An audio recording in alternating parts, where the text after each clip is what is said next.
বাসাবাড়িতে থাকতে পারি নাই, কিন্তু আমরা অত্যাচার নির্যাতন সহ্য করেও এই আন্দোলন সংগ্রাম থেকে সরে যাই নাই।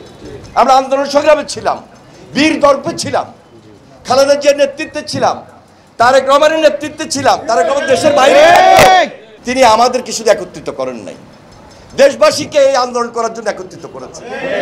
সকল দলের জন্য কথা বলেছেন। বিএনপি বড় দল, বিএনপি দায়িত্বশীল দল, বিএনপি অভিজ্ঞতা সম্পন্ন দল, বিএনপি ক্ষমতায় ছিল, বারবার ক্ষমতায় ছিল।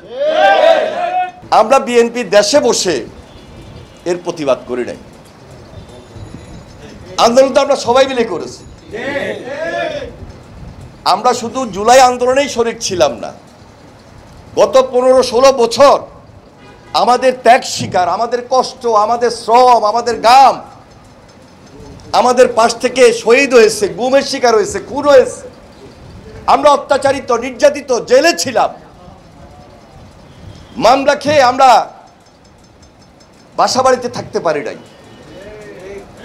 কিন্তু আমরা অত্যাচার নির্যাতন সহ্য করেও এই আন্দোলন সংগ্রাম থেকে সরে যাই নাই। আমরা আন্দোলন সংগ্রামে ছিলাম, বীর দর্পে ছিলাম, খালেদা জিয়ার নেতৃত্বে ছিলাম, তারেক রহমানের নেতৃত্বে ছিলাম। তারেক রহমান দেশের বাইরে, তার গাইডেন্সে ছিলাম।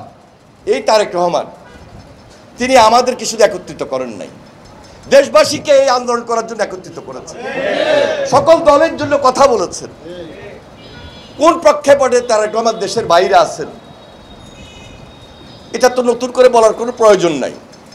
তাহলে একটা বৈঠক দেশের বাইরে হয়েছে, এটার জন্য কেন কৌশলী হয়ে এত কথা বলতে হবে?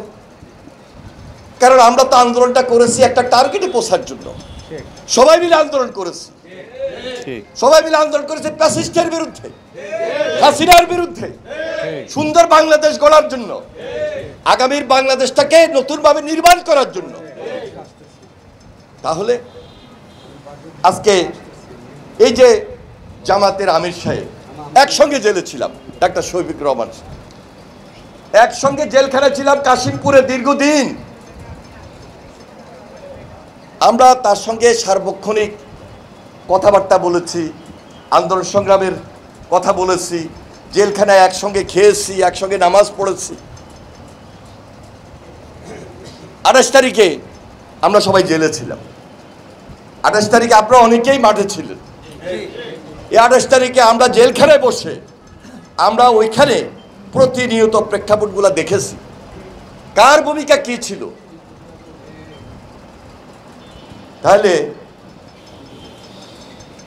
জামাতের শফিক সাহেব যখন বলেন যে একটা বিশেষ দলের প্রতি অনুরাগ ছিল ওই বৈঠকে, এটা কি প্রকাশ পায়?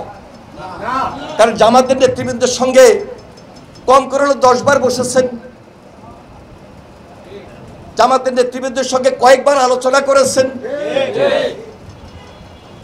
এককভাবে বৈঠক করেছেন, সকল রাজনৈতিক দল নিয়েও বৈঠক করেছেন। সেখানে তো আমরা কোনো কথা বলি নাই। তাহলে আজকে বাংলাদেশের এমন একটা প্রেক্ষাপট, বৃহত্তর জনগোষ্ঠী,